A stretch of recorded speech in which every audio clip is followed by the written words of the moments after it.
Gila sih, video sama Brondong itu kesebar lagi. Sumpah ya, gue kira videonya udah tenggelam di arsip, udah gak bakal nongol lagi. Lah ini malah FYP, orang-orang banyak banget yang komen. Kak, itu video waktu itu dong. Yang mana nih maksudnya?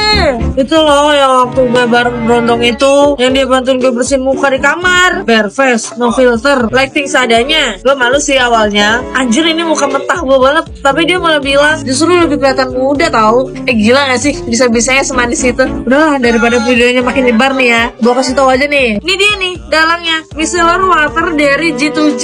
Sekali usap doang beneran keangkat semua, gak ribet, gak lengket, dan muka gue tetep lembab kayak habis pakai skincare gitu. Tuh ya, kelihatan sendiri makeupnya ngangkat, kotorannya gone, tapi kulit tetep nyaman dan lembut gitu. Jadi ya, yang nanya video waktu itu, ini nih penyebabnya, micellar water G2G. Yang satu lagi buat konsumsi pribadi aja ya.